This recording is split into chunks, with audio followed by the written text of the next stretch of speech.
ఇటీవల కాలంలో తెలుగు చిత్ర పరిశ్రమలో ఎంతో మంది కొత్తవారు యాంకర్లుగా ఇండస్ట్రీకి పరిచయం అవుతున్న సంగతి తెలిసిందే. యూట్యూబ్ ఛానల్ ద్వారా యాంకర్లుగా మారి ఎంతో మంది సెలబ్రిటీలను ఇంటర్వ్యూ చేస్తూ సెలబ్రిటీలుగా మారిపోతున్నారు. ఇలా యూట్యూబ్ ఛానల్ యాంకర్ గా కొనసాగుతూ ఎంతో మంచి గుర్తింపు పొందిన వాళ్ళలో యాంకర్ స్రవంతి చొక్కారపు ఒకరు. ఈమె మన తెలుగు అమ్మాయి. యూట్యూబ్ ఛానల్ ద్వారా ఎంతో మంది సెలబ్రిటీలను ఇంటర్వ్యూలు చేసేవారు. అయితే పుష్ప సినిమా విడుదల సమయంలో ఈమె అల్లు అర్జున్ అలాగే సుకుమార్ గారిని ఇంటర్వ్యూ చేయడంతో ఈమె ఒక్క ఇంటర్వ్యూ ద్వారా ఎంతో క్రేజ్ సొంతం చేసుకున్నారు. దీంతో ఈమెను అనుసరించే వారి సంఖ్య కూడా భారీగా పెరిగిపోయింది. అప్పటి నుంచి ఈమె పెద్ద ఎత్తున సెలబ్రిటీలను ఇంటర్వ్యూ చేయడమే కాకుండా ఈమెకు ఉన్న క్రేజ్ దృష్టిలో ఉంచుకొని బిగ్ బాస్ అవకాశాన్ని కూడా కల్పించారు. ఇలా బిగ్ బాస్ ద్వారా మరికొంతమంది అభిమానులు సొంతం చేసుకున్న స్రవంతి బిగ్ బాస్ నుంచి బయటకు వచ్చిన తర్వాత పెద్ద ఎత్తున అందాల ఆర్పుతకు తెరదీశారు. పొట్టి దుస్తులను ధరిస్తూ హాట్ ఫోటోషూట్లకు ఫోజులు ఇస్తూ ఆ ఫోటోలను సోషల్ మీడియాలో వేదికగా అభిమానులతో పంచుకునేవారు. ఇలా ఈమె హాట్ ఫోటోలకు ఎంతో మంది అభిమానులుగా మారిపోయారు. పెళ్లి జరిగి పిల్లలున్నా తగ్గేదేలే అన్నట్టుగా ఈమె తన అందాలన్నింటినీ కూడా ఆరబోస్తూ సోషల్ మీడియాలో రచ్చ చేస్తున్నారు. ప్రస్తుతం ఒకవైపు యాంకర్ గా సినిమా ఈవెంట్లను అలాగే సెలబ్రిటీలను ఇంటర్వ్యూ చేస్తూ కెరీర్ పరంగా చాలా బిజీగా ఉన్న స్రవంతి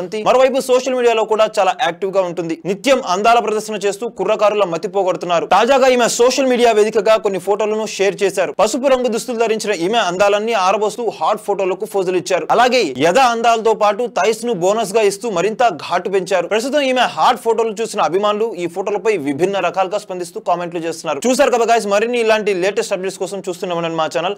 మీరు కనుక మొదటిసారిగా మా వీడియోస్ ని చూస్తున్నట్లయితే కనుక మా వీడియోస్ ని లైక్ చేయండి, షేర్ చేయండి, మా ఛానల్ ని సబ్స్క్రైబ్ చేయండి, పక్కన ఉన్న బెల్ ఐకాన్ కూడా యాక్టివ్ చేసుకోండి. Thank you for watching our video till then. Okay then, see you. Bye bye.